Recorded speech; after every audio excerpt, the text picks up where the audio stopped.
Selamat pagi saudara-saudara di GKY Medan. Terima kasih kalau saya boleh hadir kembali bersama saudara. Tema yang diberikan kepada saya adalah tentang spiritual check up. Tapi sebelum itu mari kita mohon pertolongan Tuhan. Allah yang hadir bersama kami, Tuhan, kami ingin bisa mendengarkan Engkau dan mengerti apa yang ingin Engkau sampaikan kepada setiap kami. Tuhan, buka mata rohani kami supaya kami bisa mengerti. Di dalam nama Yesus, amin. Saudara-saudara, ayat penuntun dari khotbah kali ini adalah dari Mazmur 139 ayat 23 sampai 24. Saya akan membacakan bagian firman ini. Selidikilah aku ya Allah, dan kenalah hatiku. Ujilah aku dan kenalah pikiran-pikiranku. Lihatlah apakah jalanku serong, dan tuntunlah aku di jalan yang kekal. Saudara, Mazmur 139 ini adalah pasal favorit saya di Alkitab. Saudara nanti bisa membacanya masing-masing. Ayat 1 sampai 18 dari Mazmur ini membahas tentang Allah yang Maha Tahu, Maha Hadir, dan Maha Kuasa. Tapi juga sebagai Allah yang mengenal diri kita secara sangat mendalam. Bagi saya, hal ini memberi rasa aman karena saya merasa dikenal dengan begitu dalam oleh pribadi yang mengasihi saya dan yang pegang kendali atas hidup saya. Sementara itu di ayat 19 sampai 22 terjadi perubahan isi dari Mazmur ini, di mana pemazmur mengucapkan doa yang justru terasa mengejutkan sekali, yaitu doa permohonan supaya Tuhan membunuh orang-orang jahat seperti yang ada di ayat 19. Kalau di bahasa Indonesia, ayat ini sebetulnya masih agak samar dan sopan. Sekiranya engkau mematikan orang fasik, ya Allah. Tetapi kalau di versi bahasa Inggris NIV misalnya, itu pakai istilah slay, yang artinya membunuh dengan cara yang brutal. If only you, God, would slay the wicked. Di sini pemazmur mengekspresikan kebenciannya kepada orang-orang ini tidak hanya sekali saja, bahkan sampai 4 kali. Pemazmur dengan terus terang mengatakan bahwa dia membenci orang-orang itu. Dia merasa muak dengan mereka. Dia membenci mereka dengan kebencian yang sempurna. Dan dia menganggap mereka sebagai musuh-musuhnya. Dari sini kita bisa melihat adanya kegeraman dan kemarahan yang dipenuhi dengan dendam membara.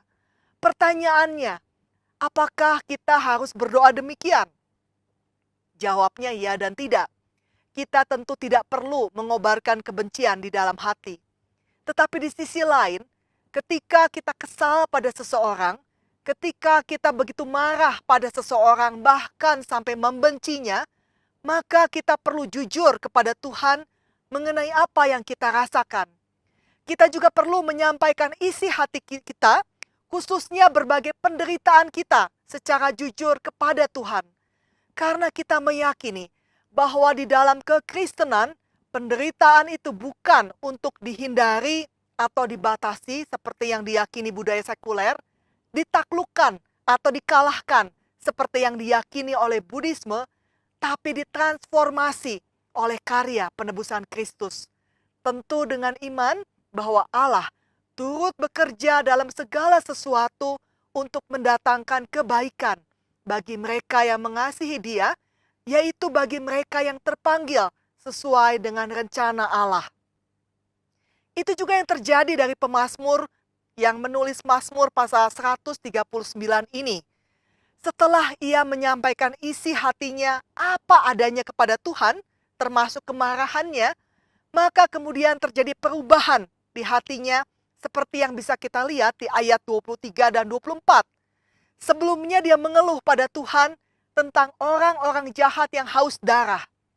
Tapi kemungkinan besar, pertanyaan selanjutnya yang muncul di hatinya sesudah itu adalah, apakah aku juga demikian?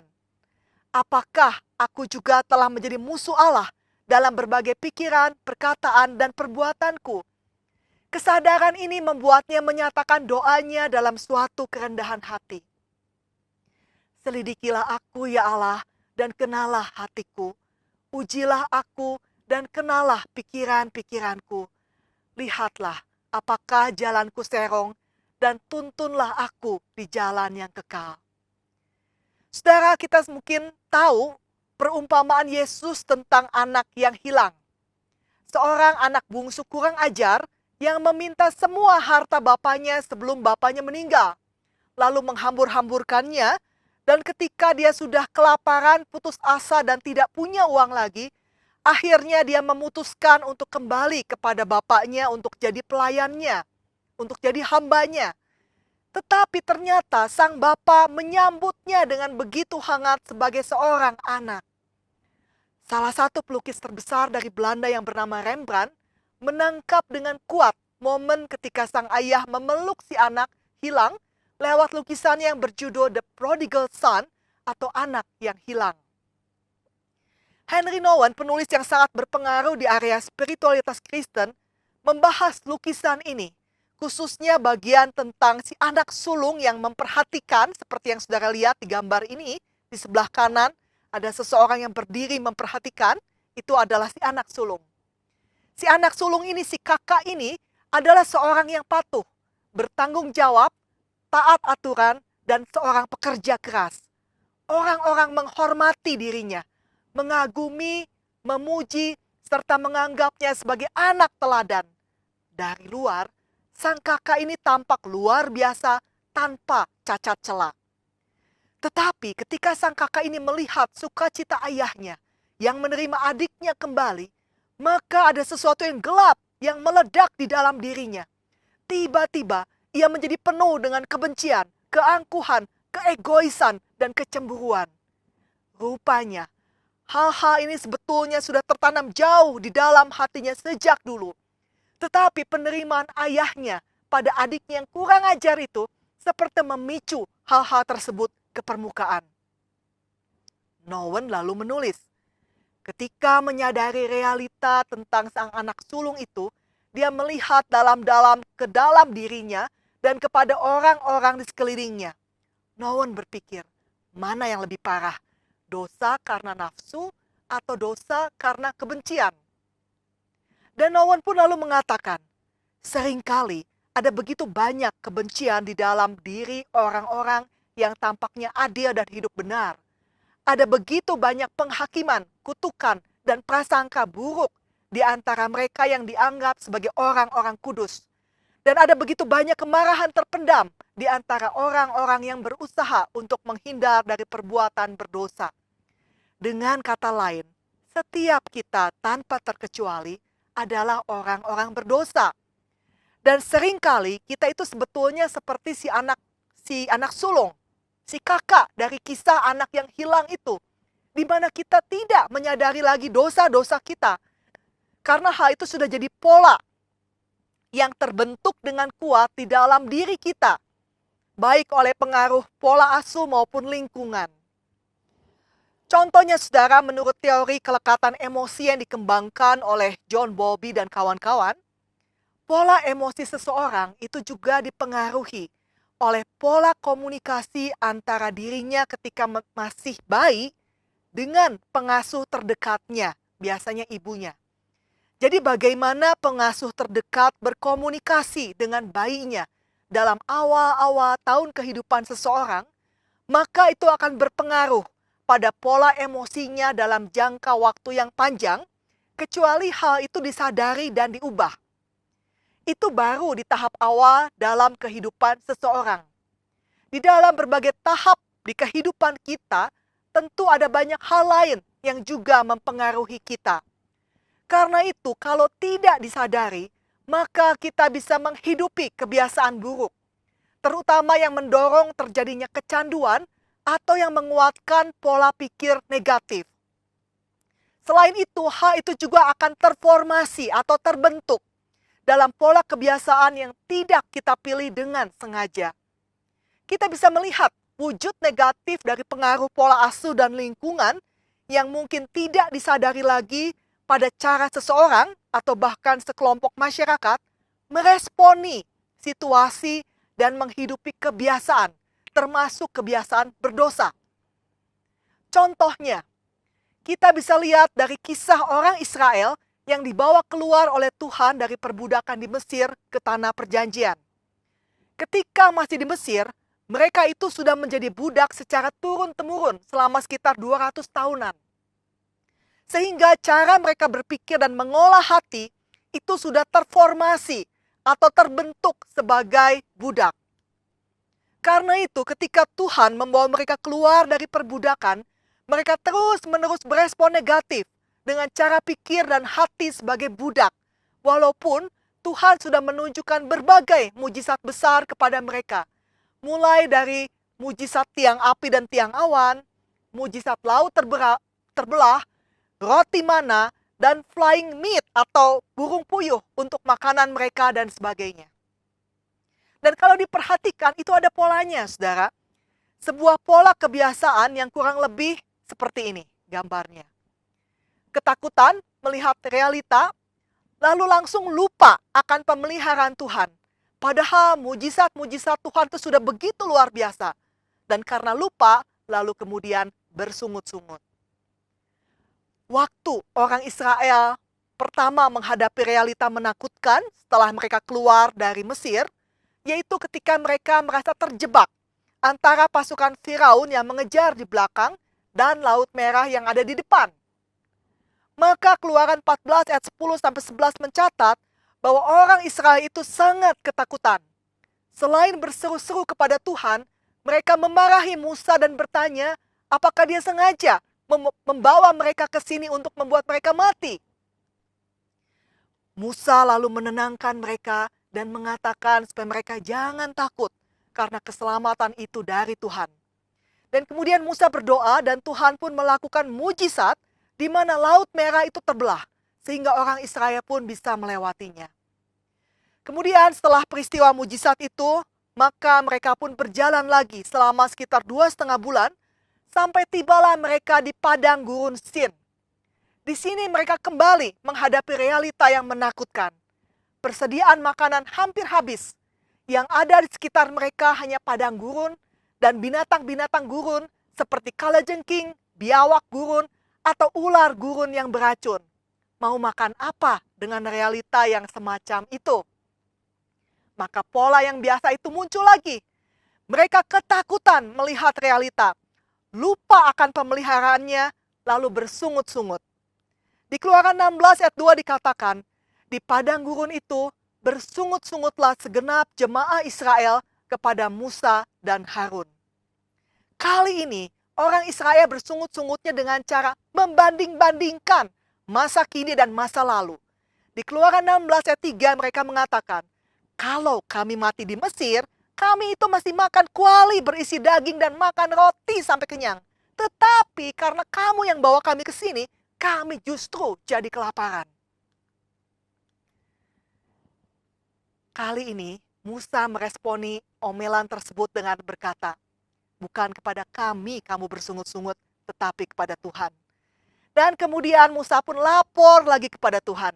Dan Tuhan pun lalu menurunkan mujizat flying meat, burung puyuh di waktu petang, dan roti mana dari surga di waktu subuh yang menjadi makanan bagi orang Israel. Lalu berjalanlah lagi mereka dari padang gurun Sin ke Rafidim. Ternyata di sana mereka kembali mengalami realita menakutkan. Di mana kali ini, di sana itu keadaannya kering kerontang dan tidak ada air lagi untuk diminum. Maka pola yang serupa muncul lagi. Ketakutan, lupa pemeliharaannya, dan lalu bersungut-sungut. Dan kali ini kadarnya sudah meningkat. Yaitu mereka kini menuduh bahwa Musa memang sengaja mau membunuh mereka seperti yang tercatat di Keluaran 17 ayat 3. Kali ini Musa sudah lelah sekali menghadapi orang-orang tegar tengkuk dengan pola pikir dan pola emosi yang semacam ini. Maka akhirnya ketika Tuhan menyuruh untuk berkata kepada bukit itu supaya mengeluarkan air, Musa justru memukul batu itu bahkan sampai 2 kali. Sambil ia mengekspresikan kemarahannya kepada orang Israel dan mengatakan bahwa mereka itu orang durhaka. Jadi saudara, rupanya sebagai pemimpin, Musa pun sudah terjebak dalam respon negatif akibat mereka yang dipimpinnya itu begitu tegar tengkuk. Tapi akhirnya dia rugi sendiri. Karena kenapa? Karena Tuhan melihat tindakan Musa itu sebagai tindakan ketidakpercayaan kepada Tuhan. Sehingga Musa pun tidak diizinkan untuk memimpin orang Israel ke negeri perjanjian. Dia tidak bisa lagi masuk ke tanah perjanjian. Hal yang paling menarik untuk melihat betapa orang-orang Israel itu sudah terjebak oleh mental perbudakan di masa lalu adalah ketika orang Israel berinisiatif untuk memeriksa tanah yang akan dimasuki dan setelah disetujui akhirnya mengirimkan 12 mata-mata untuk menyelidiki negeri. Ketika kembali, mereka menceritakan tentang realita menakutkan yang mereka saksikan. Di bilangan dikatakan, kami lihat di sana itu orang-orang raksasa. Orang enak yang berasal dari orang-orang raksasa. Dan kami lihat diri kami seperti belalang. Dan demikian juga mereka terhadap kami. Ya, saudara, biasanya rasa takut itu ditularkan. Dan karena itu terjadi pola yang kembali berulang, ya, ketakutan, lupa pemeliharaan, dan bersungut-sungut. Tapi kali ini yang bersungut-sungut bukan cuma mata-mata itu saja, tapi dikatakan bahwa sepanjang malam umat Israel berteriak-teriak dan menangis-nangis. Mereka mengomel kepada Musa dan Harun dan berkata, lebih baik kita mati di Mesir atau di padang gurun ini. Biar kita mati aja. Ya, seperti yang tercatat di Bilangan 14 ayat 1 sampai 2. Dan bahkan ada yang bilang seperti tercatat di Bilangan 14 ayat 4, udah kita cari aja pemimpin baru lalu kita pulang ke Mesir. Ini betul-betul mental budak, lebih baik jadi budak daripada kita mati di sini. Dan dari semua orang itu, saudara, hanya Yosua dan Kaleb, 2 dari 12 mata-mata itu yang bisa dengan tegas mengatakan dengan iman, jangan takut terhadap orang-orang yang tinggal di negeri itu, sebab dengan mudah kita akan mengalahkan mereka. Yang melindungi mereka sudah meninggalkan mereka, dan Tuhan menyertai kita. Jadi janganlah takut. Dan kita tahu kemudian bahwa selain Musa yang tidak boleh masuk ke tanah perjanjian, maka Bilangan 14 mencatat bahwa semua yang berumur 20 tahun ke atas, kecuali Yosua dan Kaleb serta mereka yang berusia 20 tahun ke bawah, itu tidak bisa masuk ke tanah perjanjian, karena menurut Tuhan di Bilangan 14 ayat 29, kamu telah bersungut-sungut kepadaku. Jadi saudara, orang Israel ini sebetulnya menghina Tuhan dengan melihat dirinya kecil dan tidak berarti seperti seekor belalang saja. Ini betul-betul mental para budak dan bukannya mental orang-orang yang dikasihi dan dipilih oleh Tuhan. Saudara, di dalam hidup sebetulnya setiap kita selalu punya kesempatan dan kebebasan untuk memilih respon kita dari suatu peristiwa yang terjadi. Ada yang disebut dengan ruang untuk memilih respon atau the in-between space di dalam hidup kita. Yaitu ruang antara stimulus atau suatu peristiwa yang menstimulir atau yang menggerakkan emosi kita dengan respon kita. Contoh jelasnya seperti ini. Ketika terjadi stimulus berupa realita menakutkan apapun bentuknya, maka kita sebetulnya punya ruang antara untuk memilih apakah kita akan mengikuti dorongan insting kita, yaitu kalau takut, misalnya contohnya kalau takut, itu biasanya adalah kabur atau melawan. Atau mengikuti prinsip firman Tuhan dan karena itu bisa meresponi dengan tenang karena meyakini adanya pertolongan Tuhan. Momen-momen di ruang antara ini sangat mempengaruhi respon pilihan kita. Yang jika sering dipilih akan jadi karakter. Dan karakter itu terbentuk dari pilihan-pilihan kehendak hati kita. Cuma masalahnya saudara, waktu di antara ruang antara ini sangat cepat. Hanya sekitar 3 detik saja. Sehingga kita pun seringkali sudah tidak lagi menyadari keberadaan dari ruang antara ini. Karena itu kita sebetulnya bisa memperbesar ruang antara ini dengan cara melakukan kebiasaan memproses hidup melalui berbagai bentuk disiplin rohani, tapi salah satunya adalah dengan disiplin rohani pemeriksaan diri atau biasa disebut eksamen. Ketika melakukan pemeriksaan diri setiap hari bersama Roh Kudus, Tuhan bisa mengingatkan dan memunculkan hal-hal negatif dari diri kita, termasuk pola-pola yang sudah terbentuk kuat, tapi yang tidak sesuai dengan kebenaran firman-Nya, untuk bisa dilepaskan dan diganti sesuai dengan kebenarannya.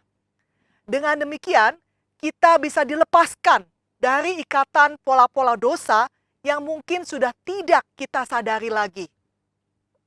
Nah, tokoh dalam gereja, dalam sejarah gereja yang memberikan warisan untuk melatih kemampuan membedakan dalam proses pemeriksaan diri itu adalah Ignatius dari Loyola. Ignatius ini hidup satu zaman dengan Martin Luther, tapi kalau Luther itu di Jerman, Ignatius itu dari Spanyol. Ya.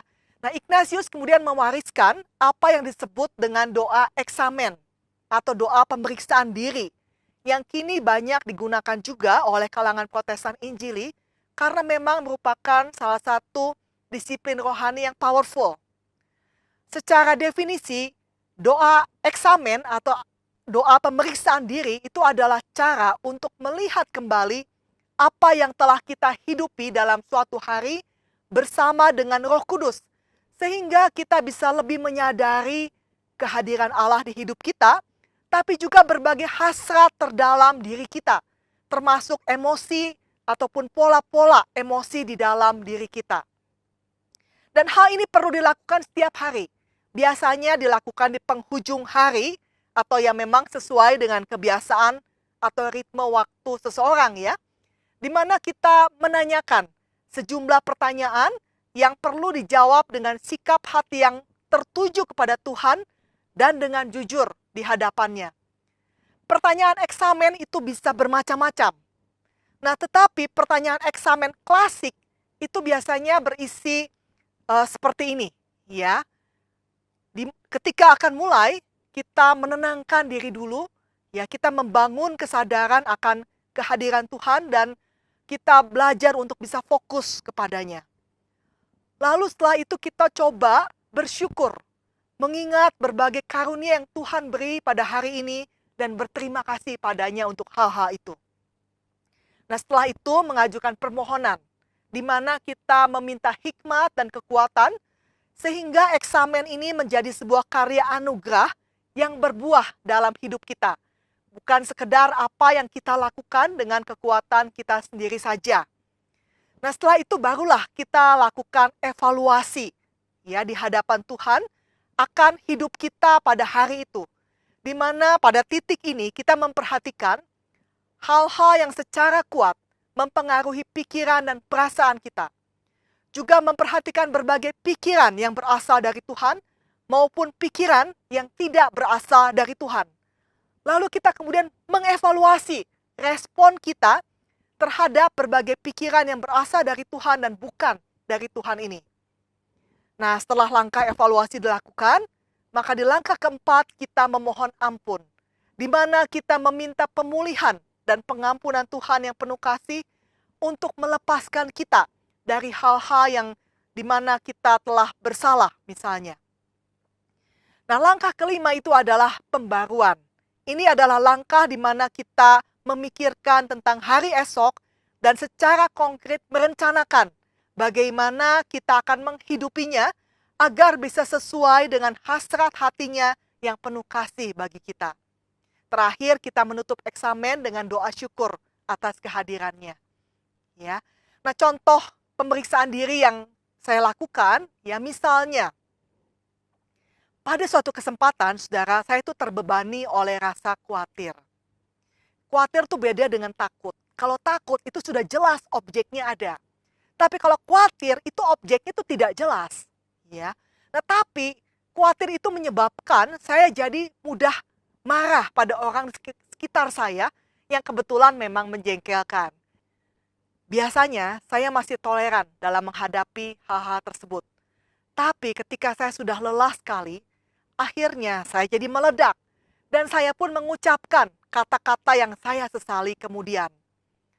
Ketika saya melakukan pemeriksaan diri, saya mendapati ayat dari Filipi 4, ayat 6 dan 7. Ya, di situ dikatakan, Janganlah hendaknya kamu khawatir tentang apapun juga, tetapi nyatakanlah dalam segala hal keinginanmu kepada Allah dalam doa dan permohonan dengan ucapan syukur. Damai sejahtera Allah yang melampaui segala akal akan memelihara hati dan pikiranmu dalam Kristus Yesus. Saya lalu mulai mengingat kembali berbagai emosi dan pikiran serta tindakan yang saya lakukan kemarin. Dan saya menemukan ketika saya diliputi kekhawatiran, maka saya akan mengeluarkan kata-kata yang anxiety driven, yang didorong oleh rasa khawatir. Dan itu cenderung, dan akibatnya saya cenderung menyakiti orang yang bagi saya itu telah menyakiti saya. Dan sebagai akibatnya, itu berdampak tidak baik pada hubungan kami. Ketika saya diingatkan tentang hal itu, ya, maka saya kemudian mengambil tindakan. Yang pertama, saya harus berhenti, yaitu berhenti untuk berusaha memperbaiki orang lain atau masalah yang terjadi, terutama orang lain. Karena yang bisa mengubah itu bukan kita, mengubah orang lain itu hanyalah Tuhan. Setelah itu saya beristirahat, karena saya memang sudah lelah. Kemudian saya pindah fokus, seperti yang dikatakan Filipi 4 ayat 6-7, saya pindah fokus dengan cara melaporkan keluhan dan kemarahan saya kepada Tuhan. Tapi setelah saya melepaskan kekesalan dengan membuat laporan pada Tuhan itu, maka saya lalu merasa ada suatu kelegaan. Dan di situ saya kemudian bersyukur kepada Tuhan untuk hal-hal kecil maupun besar yang Tuhan beri. Hal itu sangat menolong saya untuk bisa mengembangkan hati yang tadinya sudah begitu ciut. Setelah saya merasa lebih segar, dan setelah saya melakukan hal-hal ini, saya menemukan bahwa saya bisa kembali melihat orang-orang yang tadinya saya kesali itu dengan belas kasihan Tuhan, dengan perspektif Tuhan, sehingga saya bisa berbelas kasihan, dan saya pun bisa mendoakan secara sepenuh hati. Jadi proses pemeriksaan diri semacam ini bermanfaat dalam menolong saya untuk bisa mengingat akan berbagai pola di hidup saya, termasuk dosa-dosa saya. Karena semua kita adalah manusia berdosa.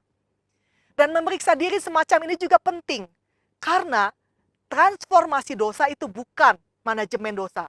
Seorang penulis mengatakan, pelajarilah apa yang dapat dipelajari dari dosa kita. Kalau tidak, maka dosa itu akan kembali dalam wujud baru yang lebih buruk. Seperti yang dinyatakan dalam Lukas 11 ayat 24-26. Tentang roh jahat yang keluar dari manusia lalu kembali ke rumahnya semula, sambil mengajak 7 roh lain, sehingga keadaan orang itu lebih buruk dari keadaannya semula. Yang jelas kalau kita terbiasa melakukan eksamen atau pemeriksaan diri, maka ada dampaknya. Yang pertama itu adalah kita memiliki awareness atau kesadaran diri yang lebih besar. Kita jadi lebih mudah untuk mengenali berbagai dorongan yang mempengaruhi pikiran dan tindakan kita. Lalu kita pun akan punya kepekaan yang lebih dalam akan kehadiran Allah Roh Kudus. Dan kita pun jadi punya kemampuan untuk mengenali berbagai hasrat diri serta emosi diri secara lebih tajam dan mendalam.